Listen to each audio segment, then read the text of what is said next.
Sidewind here, and today I am going to be talking about how you play and build a water kineticist in Pathfinder Second Edition. So, as the first class to be released for the Pathfinder Second Edition Remaster, the Kineticist was built in a different way than many classes. It is based around the idea of an elemental mage, such as Benders in the Avatar: The Last Airbender cartoon series. Unlike most spellcaster-type characters in Pathfinder, the Kineticist has infinite abilities. This means that none of their abilities are use-restricted. Their abilities can be used an infinite number of times, although some have cooldowns, such as you have to wait 10 minutes before you can use it again. So water kineticists in particular are a kineticist that uses water rather than any other element. It is a single gate kineticist. So water kineticists can only use some abilities because they only have access to the water element. Most of their abilities are focused more on crowd control and healing than on damage, unlike, say, a fire kineticist. So I'm going to start with vocabulary for the kineticist. A lot of these are necessary to understand abilities as you read them. For accessing these abilities, I recommend you go to Archives of Nethys, which is an online website which has access to all of the player-facing rules for Pathfinder and many of the GM-facing rules. I will put a link down in the description. So, vocabulary, which is important.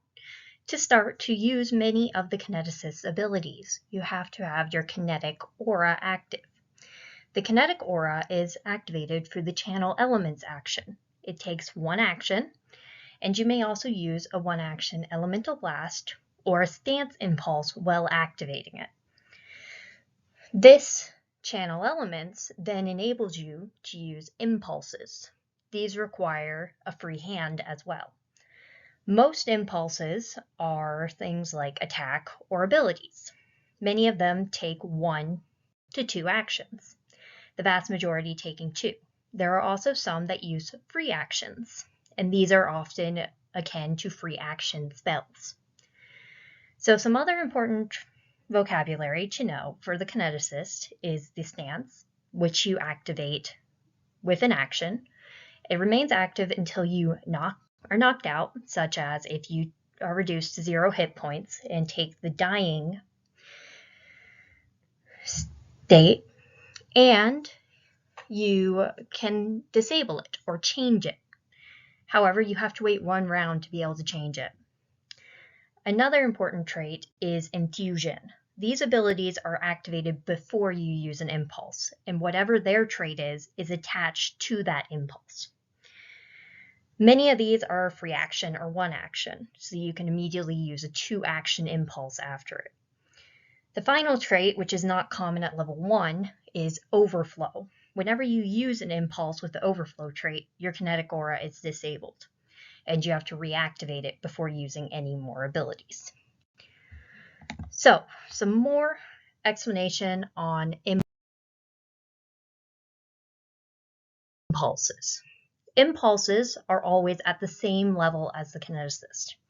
This means that they are automatically heightened to your level if you have previously played 3rd edition D&D. So that means that they gain in power as you gain levels without you taking further abilities. In addition, any impulse that requires a save DC uses your Kineticist class DC. This class DC is based on Constitution and Proficiency.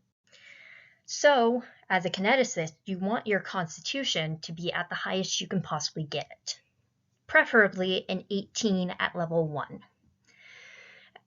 And then, for attack rolls, you also use Constitution modifier and Proficiency. Both of these abilities are based on Constitution, which is the key statistic for the Kineticist. In addition, water kineticists, whenever they succeed with an impulse, such as when an enemy fails a save, or the kineticist succeeds on their attack roll with Kinetic Blast, may move whoever got hit 5 feet.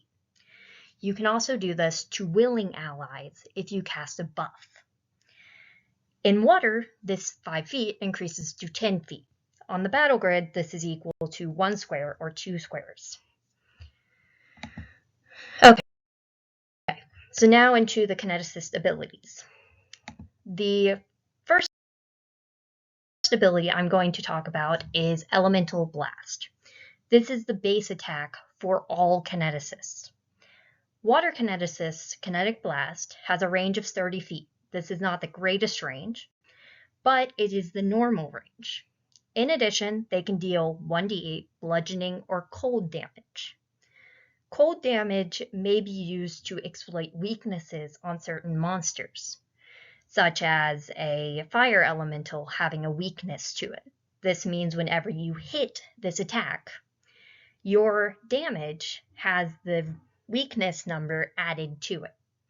So if you attack a monster with weakness 5 to cold, they take 5 additional damage from any attacks that use cold damage. Bludgeoning can also provide this bonus, although it is less common. So the way Elemental Blast works is you roll an attack roll, and you add Constitution. So this attack is based on your Constitution, unlike every other class which bases it on their own key ability score. You can use 1 or 2 actions for Elemental Blast. If you use 1 action, in melee you add your Strength modifier. Otherwise, you do not add any modifier. If you use 2 actions, you may then add your Constitution modifier. This means that a 2-action Elemental Blast will often deal more damage. And then, like all attacks, Elemental Blasts can deal critical hits. On a critical hit, which is when you are 10 above the required number to hit, this is usually a monster's AC or armor class, you deal double damage. The next action I'm going to go over is Base Kinesis. This is also unique to the Kineticist class. It has a range of 30 feet and may target any piece of your element, in this case water, which has a bulk which is negligible, meaning it doesn't matter, or light. Examples are things like a potion, which usually has bulk light. So your options for actions are generate, meaning you summon a piece of this element from the elemental plane onto your plane. You can move a small piece of it up to 20 feet. So you could, say, take a raindrop and shove it. And you could also suppress it, such as evaporating small bits of water. Your GM may allow additional options, which act at a similar scale. They generally will not allow things such as removing a glacier and melting it at level 1. If you are a GM, I advise against this. Next thing I'm going to cover is feats, which are available to kineticists. In Pathfinder, all characters get a number of feats, which they gain as they gain in levels. Kineticists gain 1 normal feat at level 1 and 2 impulse feats for their element. So these first 4 feats are only available as your class feat at level 1. The first is Extended Kinesis. It lets you proliferate or regulate water with your base kinesis ability. This means you can make more water appear, or you can change the temperature, such as making a cup of water hot or cold. The second choice for your general feat is an Elemental Familiar. You gain a familiar. It uses Constitution instead of other ability scores on many of its actions. Otherwise, it functions like a normal familiar. I'm not going to go into that here because there are a lot of additional rules. The third option is Versatile Blast. This lets you deal acid damage in addition to bludgeoning or cold with a kinetic blast. This can let you exploit monster weaknesses again, because acid damage is resisted by different monsters than cold damage, and different monsters have weakness to one or the other. The final choice for a general kineticist feat is Weapon Infusion. It lets you turn your elemental blast into a weapon shape, letting it deal piercing, slashing, or bludgeoning damage, the standard types of damage for martial weapons. You also get a choice of traits to add to it, which include things like reach for melee weapons. However, this varies depending on what exactly you choose. Next, I'm going to go into the for water kineticist impulses. These are available solely to water kineticists. So your choices as a water kineticist for your impulses, which are your abilities, are either Winter's Clutch, Tidal Hands, Deflecting Wave, or Ocean's Balm. I'm going to go through these one by one. Winter's Clutch is a area of effect spell which deals damage and causes difficult terrain. It takes 2 actions and affects a 10-foot burst. That is a 2x2 area on a battle grid. Every creature in the area must make a reflex save or take 2d4 cold damage. The area also becomes difficult terrain, which makes it more difficult to move through.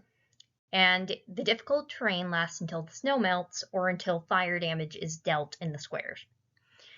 The second option is Tidal Hands, which also takes 2 actions, and it has a area of 2 15-foot cones or 1 30-foot cone. Every creature in the area must again make a reflex save, or they take 1d8 bludgeoning damage. On a critical failure for the save, the creature is shoved 5 feet, meaning it moves 1 square. The third option is Deflecting Wave, which is a reaction. Whenever you are attacked by slashing, bludgeoning, fire, or acid damage, with this feat you can choose to use your reaction to gain resistance equal to your level to slashing or bludgeoning damage, or equal to double your level for fire or acid damage. This means you take less damage. Your fourth option is Ocean's Balm, which takes 1 action. This ability lets you heal your allies for 1d8 hit points, and it grants 2 resistance to fire damage for 1 minute. If your ally is taking persistent fire damage, they can also try to remove that. The target is temporarily immune for 10 minutes after use, rather like many abilities related to the medicine skill.